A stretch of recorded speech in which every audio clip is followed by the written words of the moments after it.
Hello and welcome to Mornings with Ken Rosato. Today is Thursday, January 22nd, 2026. We will take your calls at 888-658-0234, 888-658-0234. Calm and warm in the west, not so much in the east. To kick things off, meteorologist Mike Favetta with the forecast near you. This weather is brought to you by Audio Nova, your hearing experts, serving all of New Jersey with 13 locations. First of all, Mike, I can't believe it's 25 plus degrees warmer today in the Right. Northeast than it was 24 hours ago. 25 plus degrees is unbelievable, right? Right there. That's a It big is. front that came through here. Considering just how cold it's going to get tomorrow. So we do this big seesaw of, we get a little bit of milder weather today, again, relatively speaking, and then back down in the freezer tomorrow with record cold across most of the Northeast and even most of the country. And it's that cold that's concerning because it comes at a time that sets up for quite a bit of ice to develop across a large swath of the country. We'll get to that part of the forecast in just a bit. We're clear right now across most of the east. Out in the west, we start off dry and mild, like you were mentioning, Ken. A couple of those showers entering Northern California, but down south across LA, you're running fine. Everybody wants to know about the storm, so we'll get right to it. There are two scenarios that could happen with the storm that develops later tomorrow into this weekend. One is a northern track that begins across the Gulf states on Saturday evening, goes throughout Sunday into Monday. Yes, Monday now. It's a long duration event that will likely end up by Monday night well offshore. If this northern track holds, there's a lot more ice that will develop across northern plains and even the northern part of Texas, whereas that snow will hold even further north. The issue is there's also this southern track, which pushes more cold air in, a little bit slightly more of a southern track toward that storm, keeping a lot of the ice across a greater portion of the south, and that snowy line extending further south across the Midwest and across most of New Jersey. So either way, both scenarios are pretty terrible in terms of impacts, whether it's more snow or more ice. Kind of pick your poison here. So it's going to be bad all around going into this weekend, and with the impacts lasting for several days into next week. First, the cold, dangerous wind chills likely throughout this afternoon of 30 below zero. That extends down into Chicago and even across upstate New York as that cold air digs its way further south throughout the day today. We'll talk more about the track, where it's going, and how much snow and ice most of the country can expect. Those details coming up, Ken, in our next weather update. Hey, Mike, you want to don't go anywhere. Do you want to see ugly? And we don't even have See ugly. snow yet. You got to see ugly. Pam, let's bring this up and show them. This is the result of all that cold. This is routes 1 and 9, the truck route in Yeah, Kearney. There is a stuck drawbridge and it's frozen. bridge This is what froze. happens when Oh, this sure. is 100+ year old drawbridge. Yep. And with all that bitter cold that we got, the old lubrication there, that stuff Uh-huh. only works up to a certain temperature point. And look at You know, that. So there are used to a drive over thousand that cars bridge stuck. every day, and I tell you, it was like playing the lottery, right? It was like roulette. Should I go that way? Am I going to get stuck for an hour, or should I go the long way and pay the toll? But I know I'll be guaranteed home in 10 minutes later. Yeah. Those people are, just for people in Los Angeles, there is nowhere to go.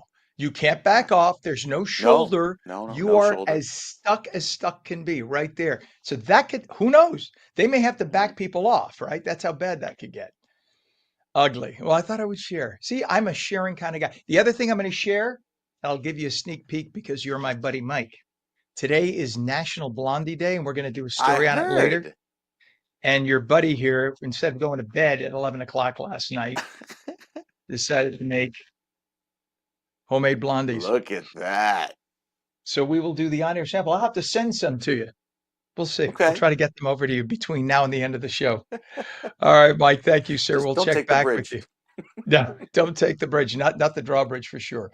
All right, Mike. Thank you, sir. It is 32 degrees northern New Jersey, 35 degrees in Trenton. It's amazing. Again, 24 hours. What a difference that makes. Again, let's go back to that shot, please, Pam, if you don't mind. This is US 1 and 9 truck route by Hackensack Avenue. That's the drawbridge in Kearney, New Jersey.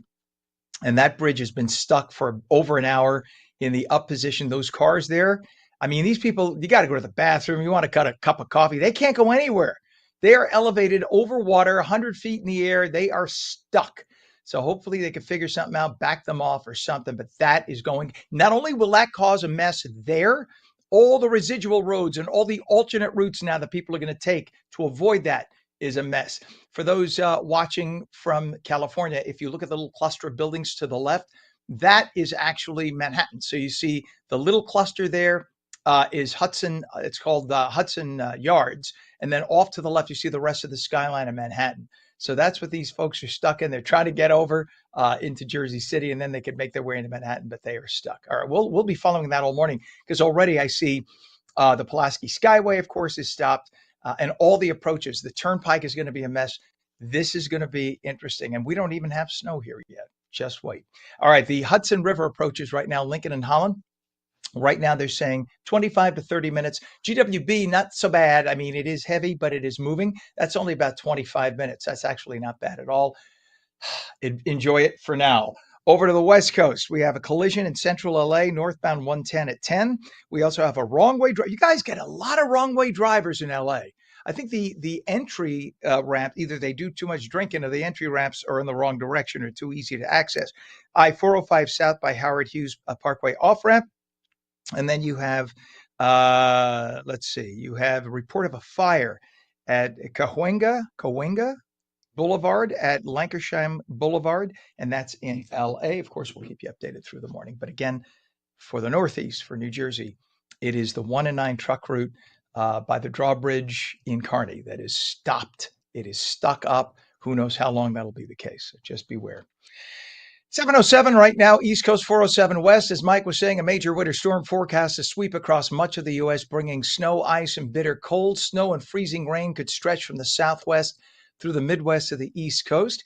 New Jersey, New York, eastern Pennsylvania could get ice or an accumulation. It all depends. Mike will, of course, stay on top of it before this is all over. Wind chills could drop to dangerously low levels. Winter weather alerts have been issued for dozens of regions, and people are being urged to stock up now on supplies, prepare for travel disruptions, power outages, and extreme cold. In fact, there are a lot of markets already with empty shelves. Everybody goes for the bread and the milk, and sometimes the eggs.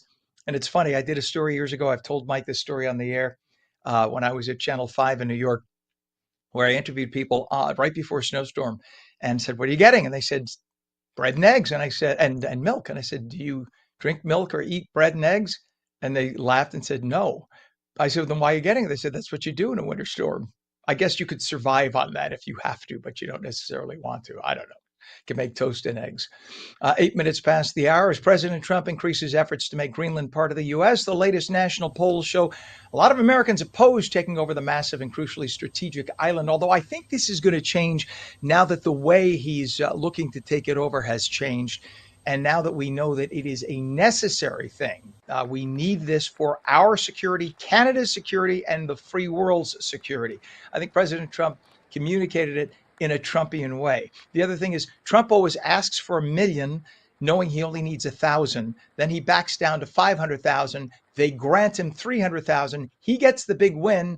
They think they got the big win. That is the art of the deal that Donald Trump has practiced since the 1980s. And that was him arriving, by the way. When he walked into that room, liberal media said nothing about it.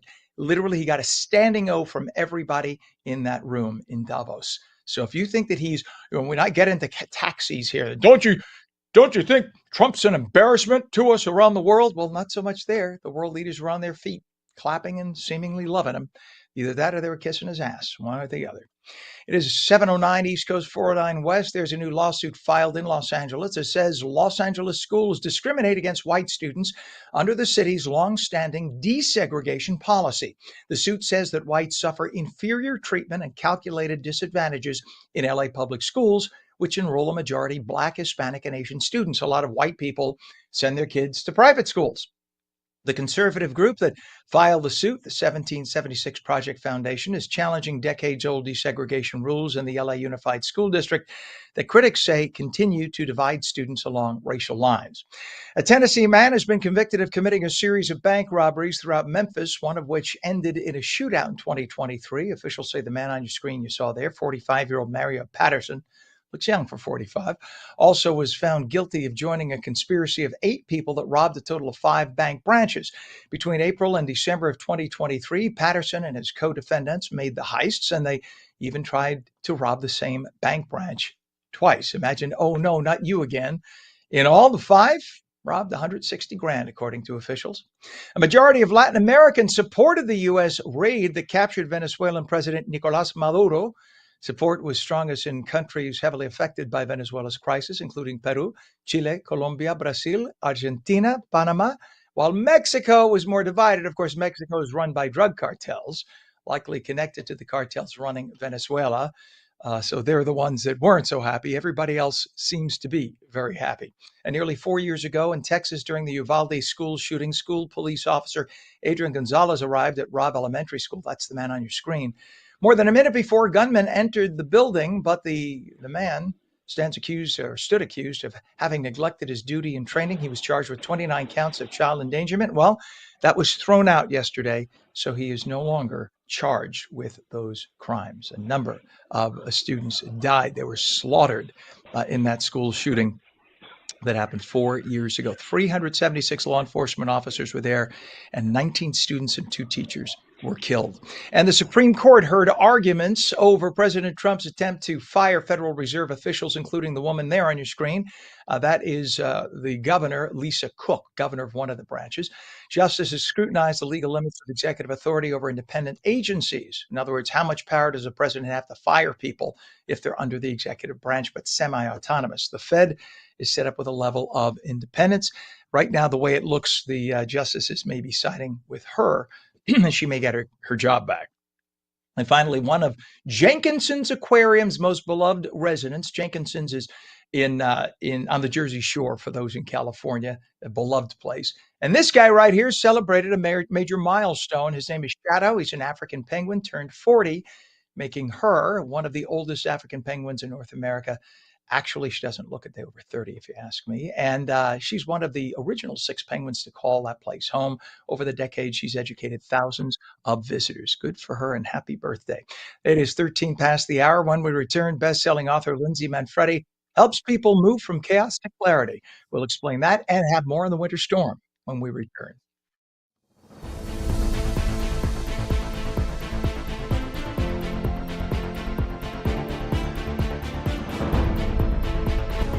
At AmeriHealth, we understand what's important to you.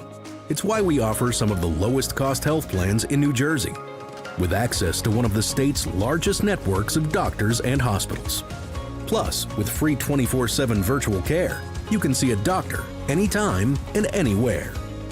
And we're committed to giving back to help make a difference in our communities. Learn more at AmeriHealth.com. A health plan for everyone.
Play it like the New York Sirens.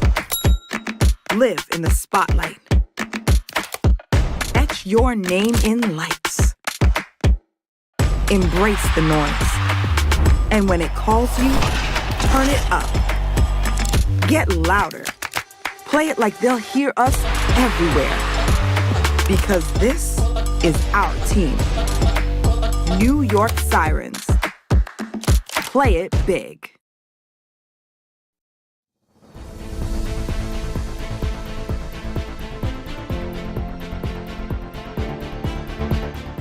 Welcome back to Mornings with Ken Rosato for your Thursday live in New Jersey and New York. Now we welcome Los Angeles at 15 minutes past the hour. We will take your calls at 888-658-0234. 888-658-0234. Meteorologist Mike Favetta has the forecast near you. This weather is brought to you by Audio Nova, your hearing experts, serving all of New Jersey with 13 locations. Mike, I would imagine your weather computers are smoking right now with all the data they're trying to Oh, trying that's to why it's crunch. so hot in here.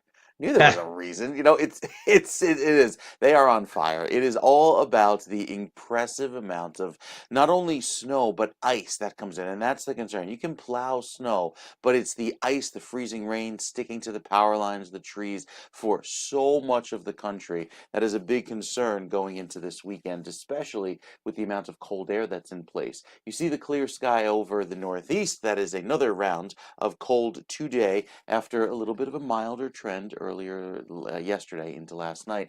The record cold comes racing back in tonight into tomorrow, just in time to meet up with the moisture. So these areas in pink you see here will likely have record cold high temperatures for the afternoon. That includes you up and down the East Coast and even parts of the Great Lakes. So impressive cold that sets up before the moisture comes in. That's why there's going to be that issue with the icing across most of the Midwest and Great Plains. Across the Northeast, the airports are doing okay. No delays to reported this morning, nice and green. This will not be the case, however, by Sunday into Monday, as we'll see those impacts linger at least into the middle of next week, because those planes won't be able to get around with the amount of snow and ice forecast. So the problem is this polar jet stream, which is normally locked well up into Canada, is so far south it's allowing that cold to dig down across most of the country, even meeting up with that subtropical jet stream, which is where the moisture rides along. So as those two get closer, that's what allows in the perfect ingredients for a storm to form. So later on tomorrow, you can see the storm getting going over Texas, working its way eastward with the ice shown in pink, the snow shown in blue, and whatever rain makes its way across the deep south. But again, icing is really the concern here. And look how far east that icing spreads, even through the Carolinas, whereas in New Jersey, we start tapping into the snow as soon as Sunday, probably late morning, early afternoon, but it really ramps up in intensity late Sunday night as the storm reforms offshore. Now, instead of Gulf energy, grabs onto the Atlantic energy and begins to dump snow and ice across the Northeast, even into Monday morning. So it will likely still be snowing Monday morning when we wake up and going into Monday afternoon when it finally tapers. It is a long duration event that will take us into early next week and continue our kind of cold weather even throughout the first few days of February. So very cold weather on the way, even beyond that. So whatever falls, sticking around for a while. We'll talk more about the timeline with a zoomed in view of the Futurecast, Ken. That's on both coasts coming up in your next weather update. All right, this just in, Mike. I don't know if you got the note from the boss, but from now through March, we have to do the show from the LA studios. So we're going to have to That's go out there. such a pity. Yeah, I'm sure our buddy Jeff Vaughn out there will not mind accommodating us As long as I could do a live LACA remote from the studios. Santa Monica Pier. So at Santa Monica Pier, I'm there. I'll take a little what is it, Elefante? Is that really good restaurant? Yeah, we'll do it from the balcony. You know, I'm sorry if it wasn't so wackadoodle, California. And no offense, because we have California there, and That's New a York great is word, plenty by the whack. way. Listen, New This York is is true. plenty wackadoodle. So the I know. coast. There's something about the coast that's very wackadoodle. But California is a beautiful place. It is just it's God's gift to the earth. It has its own issues, but so do we, clearly. But nice place to go. Let's see if we can work that out. We'll talk to the boss. All right. Thank you very much, sir. 35 degrees right now in Trenton. It is 33 degrees in northern New Jersey, and in Southern California, 57 degrees, going up to the upper 70s to near 80 degrees in Los Angeles for our West Coast viewers today. In terms of traffic, that bridge, that drawbridge we talked about, that often gets stuck for hours, they unstuck it. So we don't even have to show you the image. It's now moving. The traffic, those people who were stuck there for an hour, they're now moving. The only thing we have to talk about, residual delays on routes 1 and 9 throughout the area. Bergen Boulevard, Kearney, in that area, that's going to be delayed for about 15 minutes until those cars kind of make their way past the traffic lights, and then that'll be fine. Route 21, we have the crash with injuries now northbound by exit 11, which is River Drive in Passaic. All lanes are closed. We don't have a camera shot there. The camera's out, unfortunately, but just beware of that. Also, 21, there are three things. We also have delays on 21 northbound south of Chester Ave in Newark. All lanes are open, but people are slowed down going through there. And then there's something just south of there, about half a mile south, also on Route 21 in Newark. So just beware of that. 495, we have some delays. Eastbound from Route 3, North Bergen to the, to the North Tube. All lanes are open, but it's about a 5 to 10 minute drive in. Not a bad deal. And the New Jersey Turnpike has a bit of a slowdown right now. Local and express roadways northbound approaching the GWB, causing some issues. Let's go to the GWB. In fact, Lincoln and Holland both reporting 25 to 30 GWB, 80-95 approaches upper and lower level. Not bad. You can see the lower level on the left is actually going to cost you about 20 to 25 in upper level, about 25 to 30. That's where the trucks are on the right. And then as we go over to Los Angeles, quickly we have an accident in central LA on I-10 at the northbound I-10 West connector. Then in LA proper, we have a report of a fire at Cahuenga Boulevard and Lakersheim Boulevard at that intersection. And in South LA, there's an assist request. So that means there's some emergency vehicles on the scene at 19700 Hamilton Avenue. That's in South LA. It is 21 minutes past the hour. Best-selling author Lindsay Manfredi is known as the rock star of radical self-worth. Through her work, Lindsay helps people move from chaos to clarity, showing how small shifts can lead to lasting confidence. And she's here to break down what self-worth really means. We say good morning to you, Lindsay. Good to have you on. Good morning, Ken. Thanks for having me. You bet. And as we get our big winter storm this weekend, it's a perfect time to read your stuff in the house. It's a good time to be inside reading. We'll talk about going from chaos to clarity and how does somebody do that when they feel overwhelmed and like there's too much coming at them at the same time? Well, someone who's been in the industry for over 20 years, getting my dream job in one of the most influential bands of my life, I had written a book on personal transformation and was even coaching people. And I really had no idea how much weight and shame I'd been carrying, along with imposter syndrome.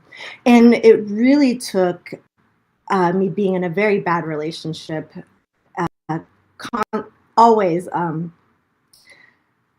getting disappointed, for me to really take a good look at my life and see what I was allowing in it. And what I realized is I had all of these patterns of self-sabotage, and it all boiled down to the fact that I had.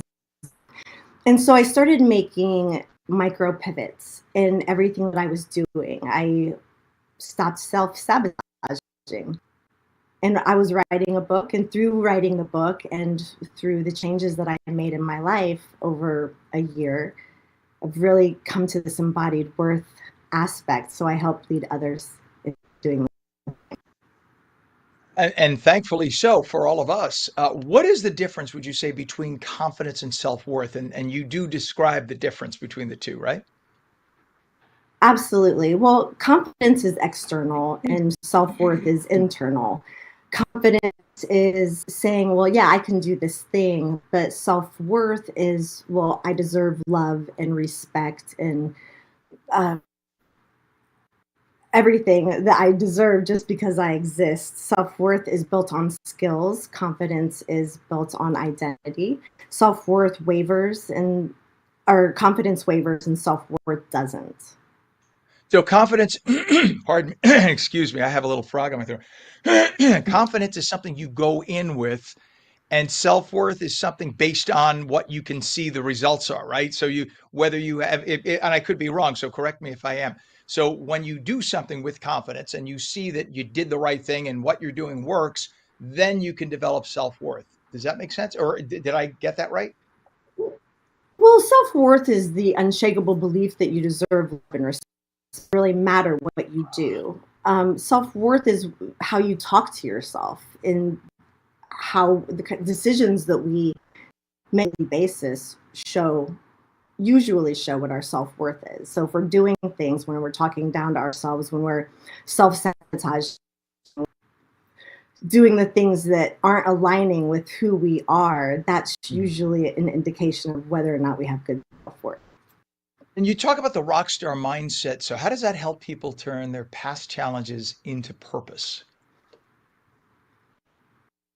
With taking your past, we all have a reason that we are here. Trauma is here for a reason, and it's to help us grow. Anytime we can take our past challenges and serve other people with that, that's ultimately what we're here to do as humans. Love. And then, of course, in your writings, you say, stop chasing love, become it. And I think too many people do that.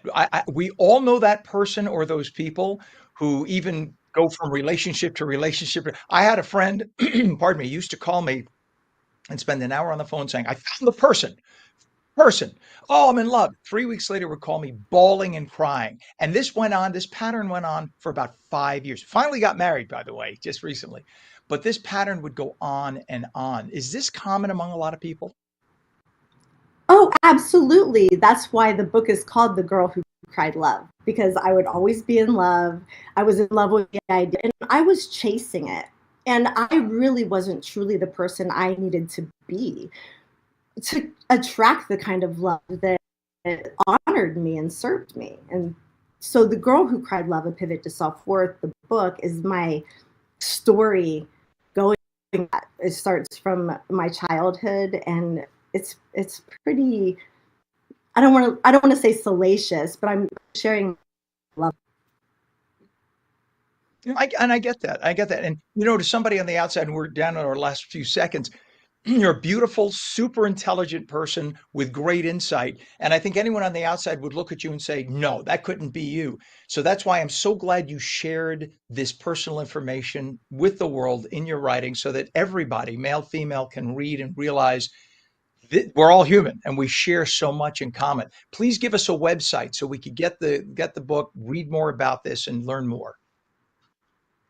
Well, the book is on my website, lindsayfreedy.com. It's also on Amazon. I did the audio for it, so I'm narrating the book for you. And you can follow me on Lindsay Manfredi, all the things. I'm on all the social medias, very active. Nice. Best-selling author Lindsay Manfredi, thank you for joining us this morning. Have a great day. Thank And you it so is much. 28 You minutes too. past the hour. When we come back, cold cases can leave families searching for answers. We'll explain.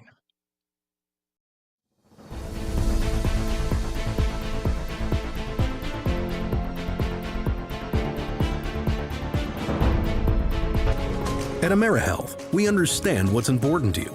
It's why we offer some of the lowest cost health plans in New Jersey, with access to one of the state's largest networks of doctors and hospitals.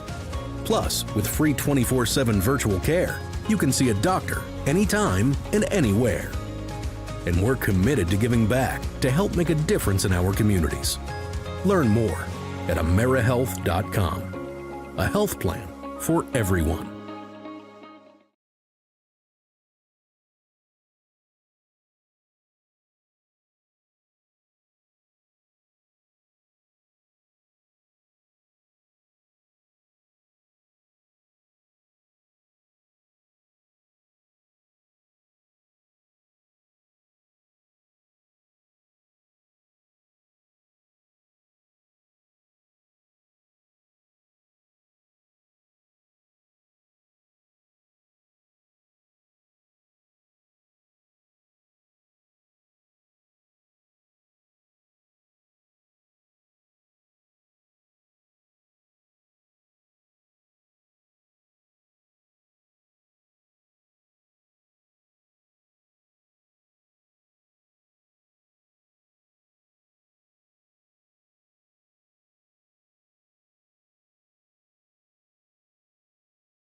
Play it like the New York Sirens.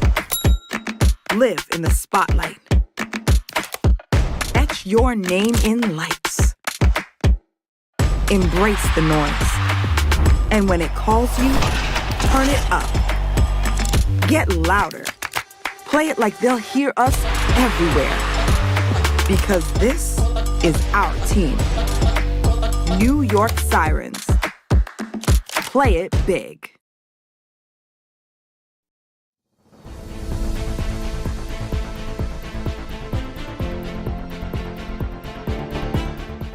Very good morning. 30 minutes past the hour on Thursday, January 22nd, 2026. Welcome back to Mornings with Ken Rosato, live on the East Coast, New Jersey, New York, and live now on the West Coast, Southern California, LA, San Diego. Good to have you on, and nice to balance the yin and the yang of the freezing cold in the Northeast and the nice warmth of the Southwest.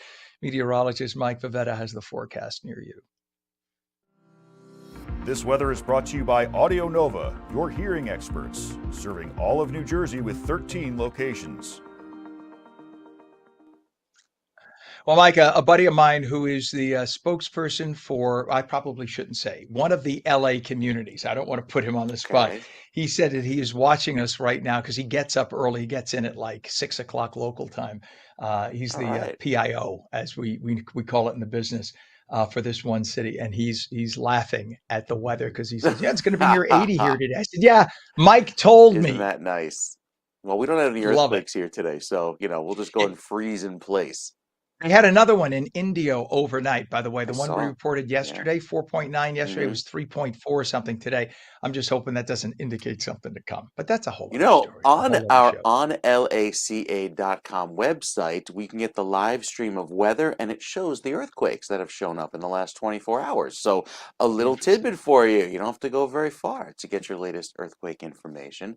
You don't have to go very far to find the snow either this weekend, Ken, because it's going to be spread across most of the country, including all of New Jersey, later on by the end of this weekend. It's really the icing event that's a concern for this entire area, shaded in white. There could be accumulations or ice accretions where you get that glaze that sticks to the power lines and the trees, greater than 1/4 of an inch across this entire swath. So big problems for utility companies specifically, especially when this deep freeze follows going into next week. So we have plenty of cold air in place. That's ingredient number one. The next is the moisture, and that gets going here across Texas by later tomorrow, picking up more Gulf moisture and interacting with that cold weather, making for our big snow and ice event that lasts throughout the weekend across most of the Northeast and even continues right into Monday afternoon. So hour by hour, we'll take you here showing that long-range futurecast continuing with that storm into early next week. Probably see the snow keep accumulating through Monday morning, not wrapping up until Monday afternoon. And then following that is another round of very cold weather later Monday night into Tuesday. Oh, and get this, there's likely another quick passing system that starts to develop behind it, could give us another light round of snow going into the middle and end of next week, Thursday, Friday timeframe. So quite a bit of weather to discuss. Out towards Southern California, you see a little bit of a marine layer this morning with those clouds. And yes, maybe a quick sprinkle early on, but those give way to overall a nicer weekend with dry weather ahead in the forecast. We'll talk more about it with the Futurecast for you in Southern California. That's coming up with our next weather update, Ken. All right, Mike. Much appreciated, sir. We have a temperature now in northern New Jersey, 32 degrees.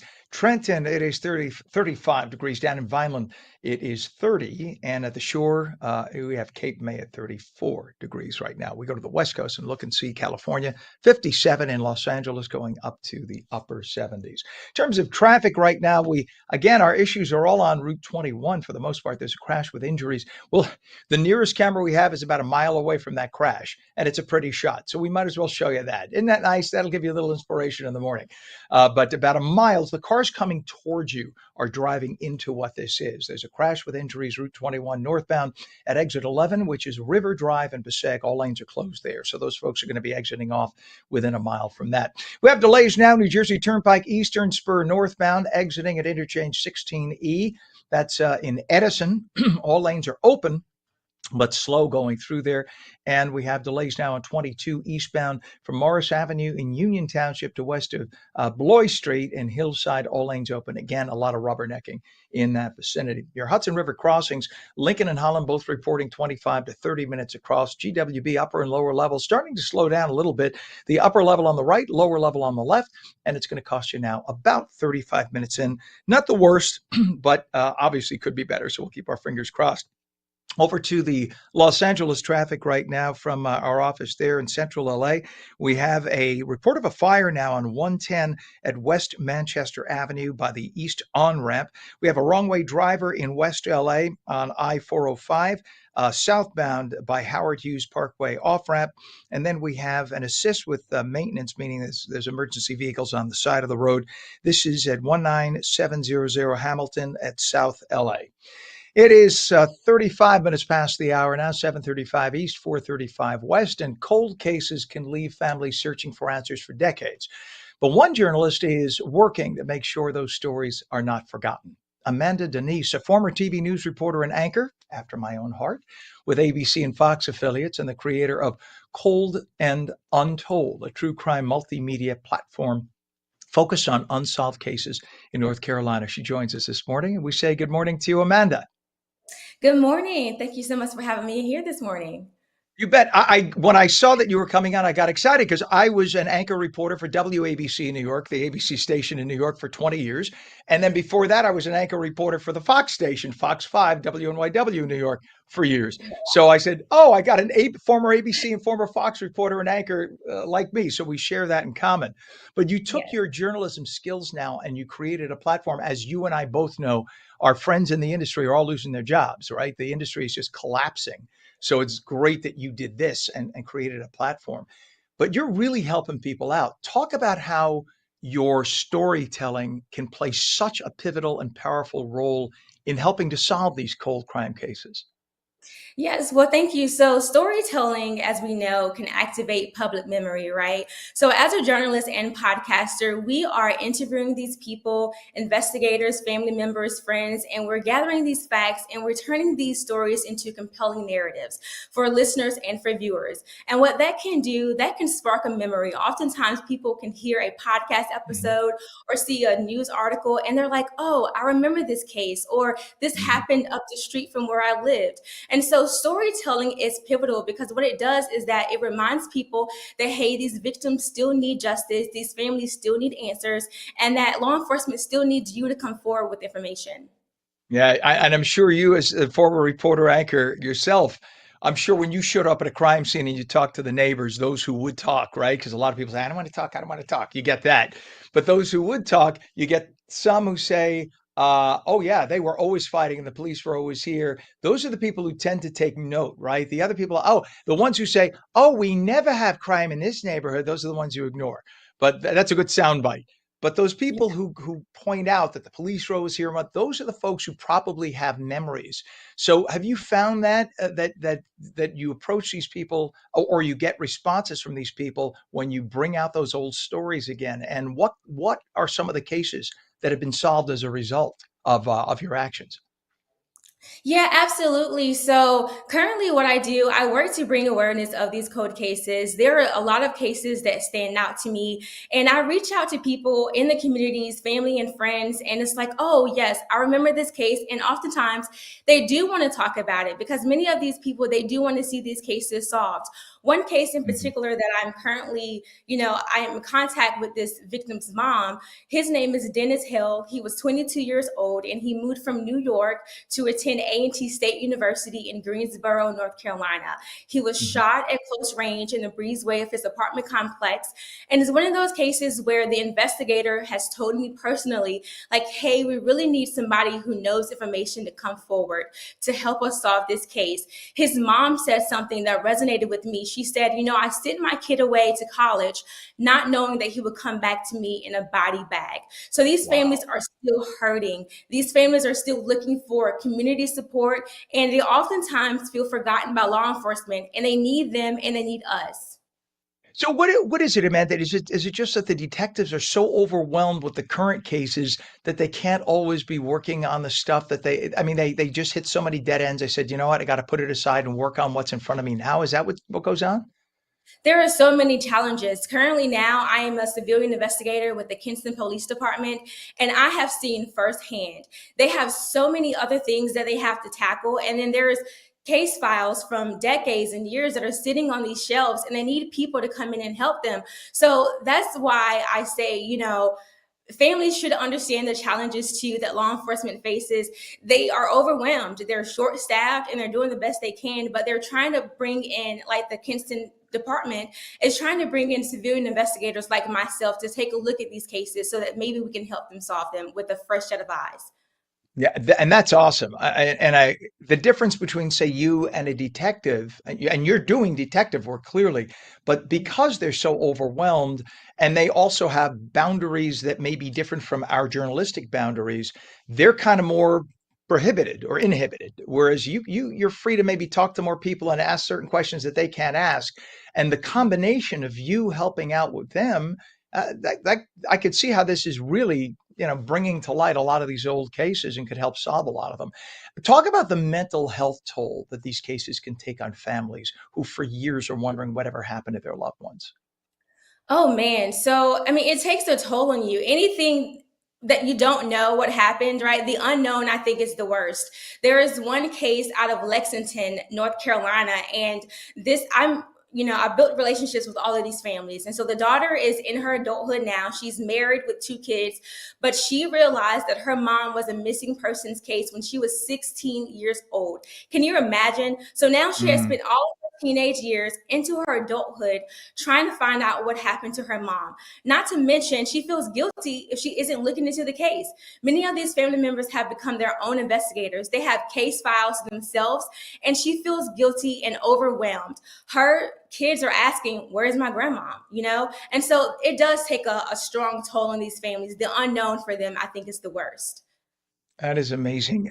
You're concentrating basically where you live and where you worked as a journalist in, I guess, Eastern North Carolina, right? But do you have any plans on taking this even beyond maybe an Eastern Mid-Atlantic region? Because I'm sure if once you grow, you'll find thousands of cases. But any plans on taking it even wider?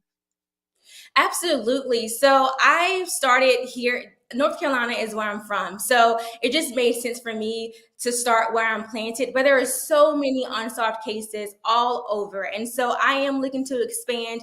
I have families reach out to me, asking me to cover their loved one's case, and they're not in North Carolina. And so I want to help as many people as I can and get these stories out there so that people know that these cases are still unsolved and we need your help. We're down to 30 seconds a minute. What's your website so everyone can check it out? Of course, so you can follow me on social media at Coding Untold. We're on Facebook, we are on Instagram, and we also have a new book coming out too. So make sure you follow us to keep up with that. And then season 2 of the podcast will be releasing sometime this year as well. I love it. You do us proud as journalists. You found the other side. We love what you do. The creator of Cold and Untold, a true crime multimedia platform focused on unsolved cases in North Carolina. Former TV reporter and anchor Amanda Denise. Thanks for joining us. Have a great day. And we're coming You right too. back.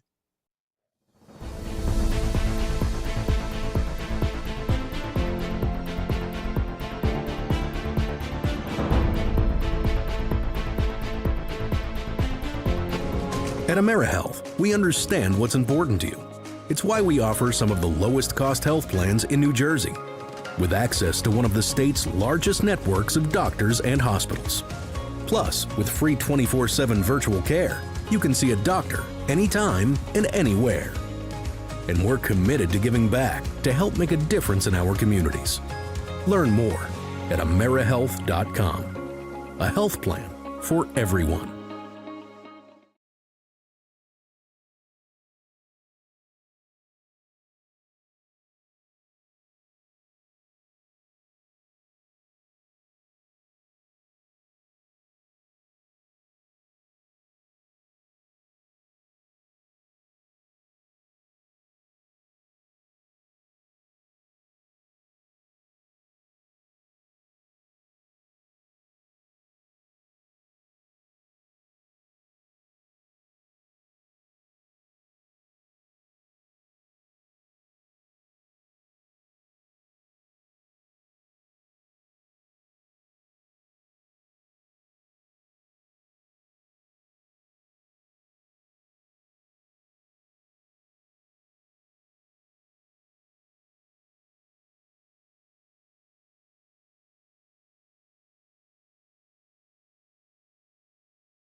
Play it like the New York Sirens.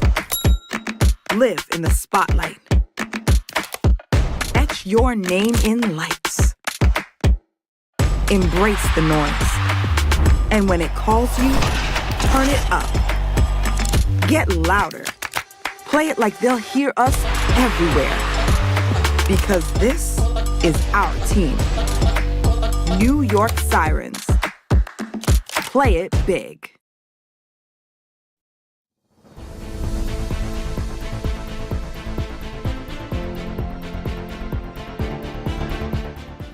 And welcome back to Mornings with Ken Rosato. 45 minutes past the hour. Taking your calls now at 888-658-0234. 888-658-0234. Big winter storm throughout much of the U.S. heading right for the Northeast. Meteorologist Mike Favetta has the forecast for your city. This weather is brought to you by Audio Nova, your hearing experts, serving all of New Jersey with 13 locations. Like this keeps evolving, right? All the models are showing us all sorts of information, whether it be ice or snow. But no matter what, I think most people are going to get something. And certainly a lot of people in the Midwest are going to get walloped in a way that they probably haven't seen in years. Exactly. And a big part of this forecast, why it's evolving, is because the main energy, the parent storm that's developing, hasn't really made landfall yet, where a lot of our weather balloons and observations are launched. So in terms of how we get our information, have to wait until this parent storm, which right now is just some energy off the California coast, works its way on shore today. And then we start getting the really good data over land as those balloons are launched and the profilers send the sound waves up into the atmosphere, getting those measurements inside the storm. And that's what you see here with the Futurecast. A lot of that energy getting going, working its way eastward, interacting with the parent storm just off to the east over New Mexico. And later on tonight, as that moves eastward, there you see it getting going, working its way over the Great Plains into the next few days. As far as Southern California, you're looking great for starting off the weekend. A little bit of a marine layer Saturday morning, turning sunny by Sunday all day, and a very nice finish to the weekend for you with that dry weather taking over as the rest of us in the country freeze with that deep cold coming in for the remainder of the weekend. So first we have another round of cold weather that comes in later on tonight, setting the stage for an even colder finish to the day tomorrow. Tomorrow morning, temperatures across the Northeast, cold, but really cold by tomorrow night and Saturday and Sunday. That will allow the snow to get going as soon as Saturday evening across southern parts of New Jersey, spreading across the Northeast, and you see a little bit of mixing there with that pink right around 195. That starts on Sunday night, allowing for the overall totals to lower, but sleet is a lot harder to move than snow, so there's still going to be impacts even felt right down toward the coast. It keeps snowing right throughout the overnight into Monday morning, not clearing out until Monday afternoon, and then behind that is the deep freeze, that dark, dark blue, almost darker than the ocean there, showing up on the map. That is well below average temperatures right through the beginning of February, whereas out west, it is above average, and temperatures stay much warmer than usual this time of year, heading into the first few days of February. Beyond that, it looks to be pretty dry overall, so I think we'll see those drought numbers continue as we head into next week. We'll take another check of your forecast and zoom on into New Jersey, give you that detailed look of how much snow, sleet, and freezing rain that's coming up at the top of the hour. All right, Mike, thank you very much, sir. Appreciate that. We have a temperature 32 degrees northern New Jersey, 35 in Trenton. It is 34 degrees now at Cape May down the shore. In California, Los Angeles, right now reporting 57. It's 59 degrees in San Diego as well. Not so bad at all on the West Coast. We'll take that over this anytime. In terms of traffic, we have a crash reported now on the Garden State Parkway southbound, just south of exit 127. It's just causing a little slowdown right there. I think it's off to the shoulder as you go just around that curve. But that's where we're starting to get our slowdown. We have a crash on I-76 eastbound west of exit 10. This is in Gloucester City, just east of Philadelphia. So just be aware of that. And a crash with injuries on Route 21 northbound exit 11. That's River Road in Passaic. All lanes are closed. For whatever reason, the camera is out. I think the cold weather is doing that. Our Hudson River approaches. Let's actually look at 495. This is your approach to the Lincoln Tunnel. And you can see just a little sun glare causing a little slowdown. It's going to cost you about 25 minutes into Manhattan via the Lincoln Tunnel approach. The Holland is only 15 to 20 now. And the GWB upper and lower levels, 80, 95 on the George Washington Bridge, taking you to upper Manhattan. And you can see very slow in the upper level where the trucks are on the right. That's going to cost you 40 minutes. The lower level on the left, only about 30 minutes. So that's your better bet if you're heading in that way. On the West Coast, you go to Los Angeles right now, and California Highway Patrol now reporting in Antelope Valley a hit and run, no injuries, they say. I always wonder when it sounds that way, you always think it's a person hit and run. It's a car hit and run in this case. At 96th Street East by East Avenue South. And then in central LA, we have a report of a fire on I-110 North by West Manchester Avenue East on-ramp.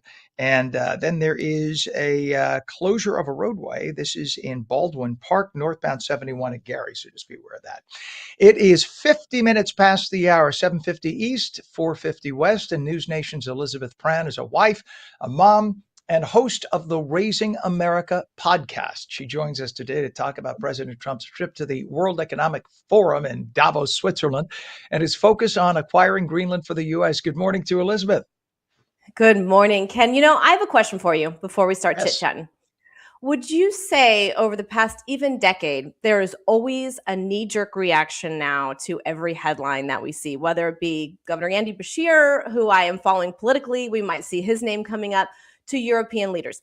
Would you agree? And is it Twitter? Is it now X? What do you think it is?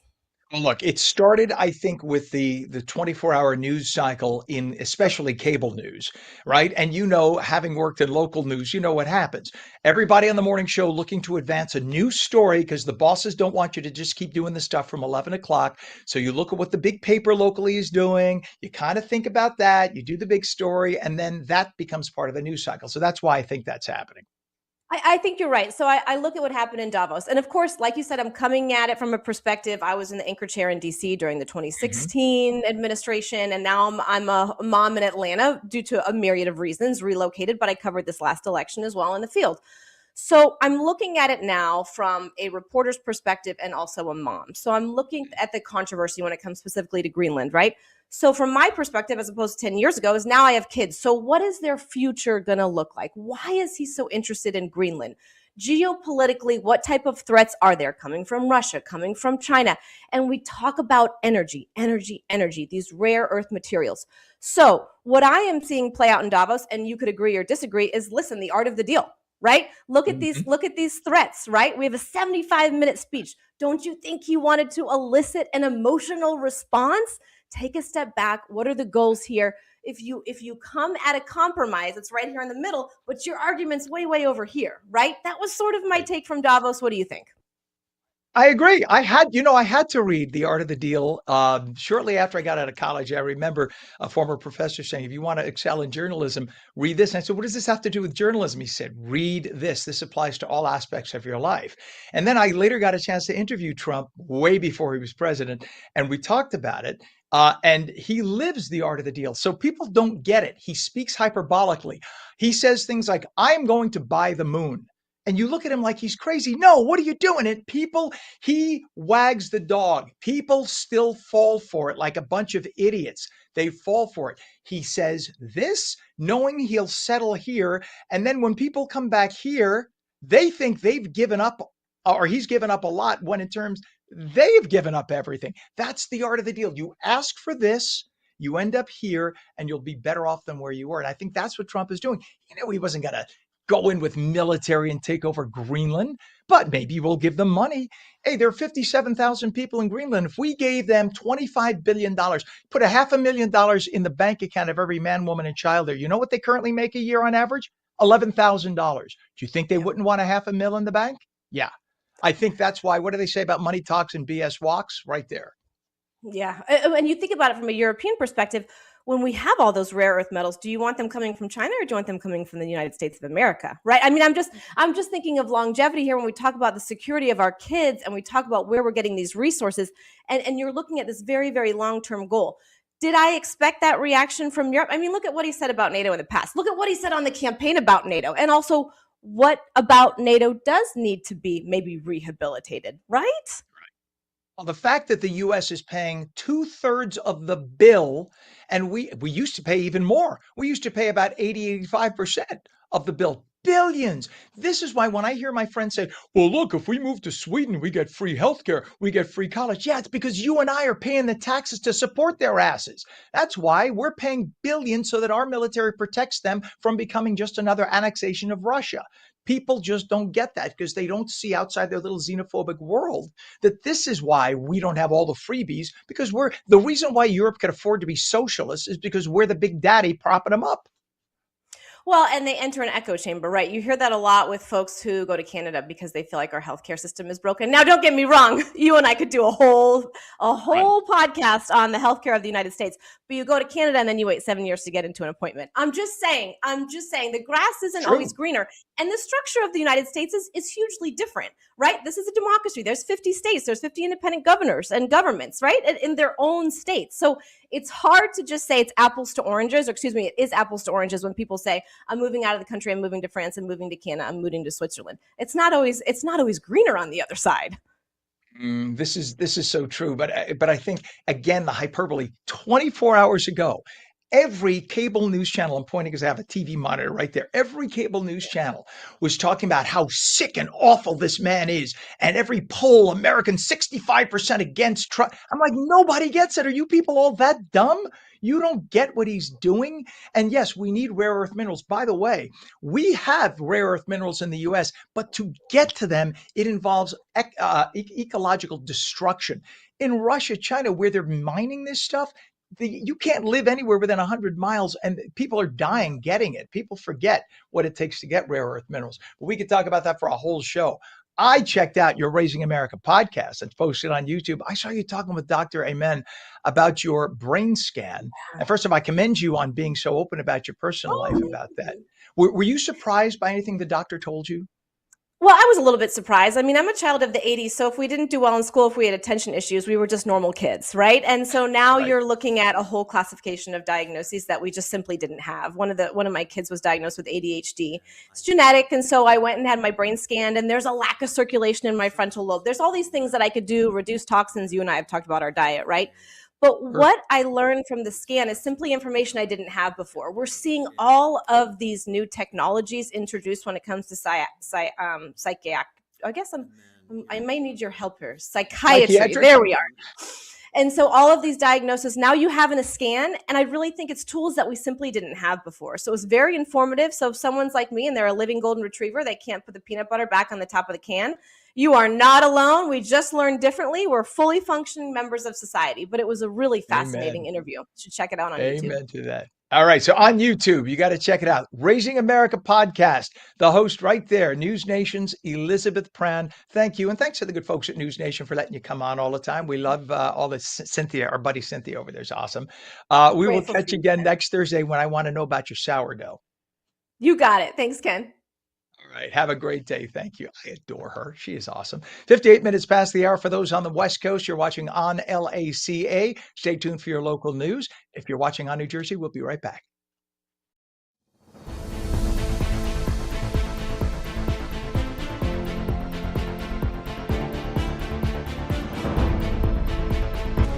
At AmeriHealth, we understand what's important to you. It's why we offer some of the lowest cost health plans in New Jersey, with access to one of the state's largest networks of doctors and hospitals. Plus, with free 24/7 virtual care, you can see a doctor anytime and anywhere. And we're committed to giving back to help make a difference in our communities. Learn more at AmeriHealth.com. A health plan for everyone.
Play it like the New York Sirens.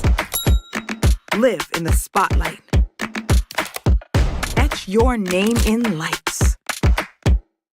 Embrace the noise. And when it calls you, turn it up. Get louder. Play it like they'll hear us everywhere. Because this is our team. New York Sirens.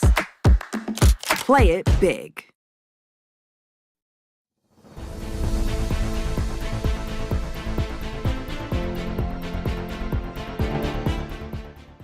Good morning to you. It is 8 a.m. Thursday, January 22nd, 2026. You folks on the East Coast, welcome to On New Jersey Mornings. Yes, it's just us now, no longer California right now. I'm Ken Rosato. We will take your calls at 888-658-0234, 888-658-0234. Partly cloudy. Enjoy the slightly milder conditions today. A little windy, highs mid-40s. But the cold's going to come back with a wallop tomorrow, and tomorrow night we'll head to meteorologist Mike Favetta talking about the winter storm with the full Garden State forecast. This weather is brought to you by Audio Nova, your hearing experts, serving all of New Jersey with 13 locations. I have to confess, Mike, I was one of those people who went to the market yesterday, and I asked the assistant manager at my local Acme, which I love, my little local Acme. I asked her, how's it been? She said, you people on TV, just shut up. Stop telling everybody to go out and get prepared because I'm tired of it. She said that literally her bread aisle is 2/3 empty now. I was like, Oh people my were buying goodness. brands of bread they never bought before, like Bambi Light extra thin sliced. They'll take whatever they could get. We'll take whatever we can get in terms of some warmth, and there is a little bit of warmth this morning, Ken. We start off in New Jersey with temperatures, like you had mentioned, 20 to 30 degrees warmer than this time yesterday.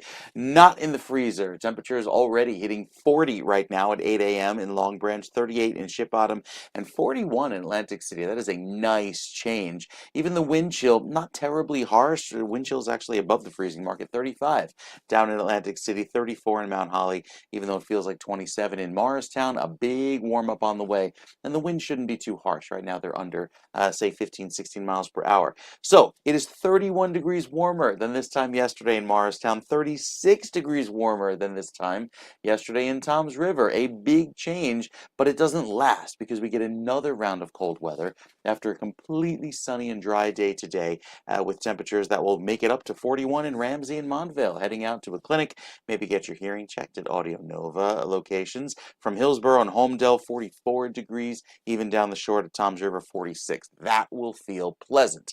But the big chill comes in tomorrow night. And with that, we get another round of possibly record cold. With it, the snow gets going Sunday evening, or rather Saturday evening, lasting through all of Sunday morning. You see here on the map by 7 a.m., snow spreading across the entire state. It is cold, allowing for that snow to come down. But you see a little bit of mixing down toward Cape May. That mixing line may work its way northward during the duration of the storm and may make for a heavier, wetter snowfall across northern New Jersey. So it begins as a light snow, transitions to a heavier kind of a, weighted down waterlogged snow. And then anywhere you see in pink, due to that easterly breeze, a little bit of sleet mixing in, lowering accumulations, but still making for a mess that will linger into early next week, specifically on Monday. The cold is plenty there. Look at those overnight lows down in the single digits as actual air temperatures. Very chilly weather before the snow and cold. We'll give you more details on the timing and the accumulations, Ken. That's coming up in our next weather update. My God, Mike, if I had $1 for every place I went, I don't know why they assume everybody on the air is, quote, the weather guy. It's like if you're on a morning show, they assume you do the weather. People who watched me for 25 years on Channel 7 and Channel 5. Yesterday, I went to 2 different places where I was told, hey, weatherman, I said, I'm not the weather. I've never been the weather guy. Why do you say that? But they all assume I know something that you and they don't know. I don't know. Maybe God will I give don't us know. inspiration. We'll see. Tomorrow, I'm sure you'll know more and you'll post it on the site. We appreciate you as always, Mike. Thank you, buddy. You bet. It is 32 degrees right now in northern New Jersey, 35 in Trenton. It's been pretty much that way. That's been the temperature all morning so far. That's the good news is it is relatively mild today and temps into the 40s. Just enjoy every second of it because you are not going to feel that for a while. I mean, we're talking like over a week. it's going to be cold. So it is winter. Hopefully this will be the last chill blast. Once we get into February, maybe it won't be as bad. In terms of traffic, we look at the Garden State Parkway. There's a crash. It's been around for about 25 minutes now, southbound, just south of exit 27. You can see from this is about a mile and a half before. Those folks are going to have to go off into the left lanes to avoid it as they move on. They're about a mile before that. So just beware of that. That's the Garden State. Southbound, south of exit 127, the right lane is blocked. We have a crash on I-76 eastbound, west of exit 1D, which is Route 130 in Gloucester City. The right shoulder is closed. The Turnpike Hudson County Extension eastbound outside entry of interchange 14 has delays. That's just due to volume. And your Hudson River approaches right now. The Lincoln Tunnel, they're telling us, let's look at the 495 approach. You'll see the sun glare causing a little bit of a slowdown. So those folks in the middle, the very middle set of lanes here, they are heading eastbound right into the sun on the helix. So they're approaching the Lincoln Tunnel. That's about a mile, little under a mile to the mouth of the Lincoln, where you can see the buses in the bus lane going through pretty well. But just beware, that's a little bit of a slowdown, not a massive problem. So it'll cost you 30 to 35 of the Lincoln, 20 minutes at the Holland. And right now, GWB upper and lower levels starting to slow down, getting really heavy. You can see the upper level stopped and the lower level, upper on the right, lower on the left. There's my Amazon delivery right there, right there. Bring my box of cookies right there on the right side. All right, we have 8:06 is our time. And as Mike was saying, of course, a major winter storm forecast to sweep across much of the U.S., bringing snow, ice, bitter cold temperatures too. Snow and freezing rain could stretch all the way from the southwest through the Midwest to the East Coast. Literally 185 million Americans could be impacted by this. New Jersey, New York, and Eastern PA could get a lot of snow. I'm not going to give numbers. Let Mike do that. And he doesn't even have, because of the models. They're all over the place. So we're not going to make a prediction in the news side. We'll let Mike do that. Wind chills could drop to dangerously low levels. That we do know. Winter weather alerts have been issued for dozens of regions, and people are being urged to stock up on supplies and prepare for travel disruptions, power outages, and extreme cold. Measles cases in the U.S. are soaring, now at the highest level in decades. Scientists say the U.S. is on the verge of no longer being able to say that we have eradicated measles infections here. The outbreak began in Texas and has spread across many states, especially in states where, guess what? There are high numbers of illegal migrants. Public health officials urge people to make sure all family members are properly vaccinated. I love people on the left, when you mention that fact, they say, there's no evidence. That's conjecture that illegal aliens are bringing it in. No, we do know that in communities, certain religious communities where they don't like to get vaccinated, people who are American, where they don't vaccinate their kids, it has started. But where did the measles come from? They had to be brought in if it was eradicated to begin with. The measles didn't spring up from the soil. Somebody brought it in, folks. So all of you lefties, just think about it. You had 20 million people walk across our borders over a 5-year period. Thank you, Biden. They walked across the borders and they didn't have their medical records checked. Where the hell do you think it came from? Wake the hell up. Oh, you blame them for everything, Ken. No, I have a brain. Think about it. The FTC plans on appealing a judge's ruling that favored Meta in an antitrust case. The original lawsuit alleged Meta illegally maintained a social networking monopoly via Instagram and WhatsApp. A federal judge found that Meta did not hold monopoly power under current market definitions. The appeal aims at challenging the legal interpretation and holding the company accountable. The case has broader implications for how antitrust law applies to modern tech platforms. A traffic stop in Millville turned into a hot pursuit and the arrests of a man and woman. Investigators say the man fired several shots at officers while running away. Authorities later caught up to and arrested the suspect. They recovered a gun there. The woman was charged with obstruction and released pending court. No officers were hurt. It's 8:09. A new top resume study ranks New Jersey in the top 5 states for adjusted entry-level salaries for 2026, factoring in the cost of living. New Jersey's average entry-level salary is about $67,000, which adjusts to roughly $58,500 when you take out expenses. That's higher than many states seen as more affordable than us. High-profile states like California, New York, and Hawaii ranked among the worst due to high costs outpacing starting pay. Despite New Jersey's reputation for being expensive and overregulated, the study shows real job opportunities and competitive pay for young workers. But if that's the case, why are so many young people leaving the state for better opportunities? Just because we did well in the survey doesn't mean we know what we're doing in terms of expenses. In this state, we are way overtaxed. Use Florida as an example of a successful state where they have all the same resources and public services and utilities, great schools, no state income tax, and none of the high expenses that we have here. Wake up, folks. We're doing it wrong in New Jersey, but the liberals refuse to look at a red state and see how they do it.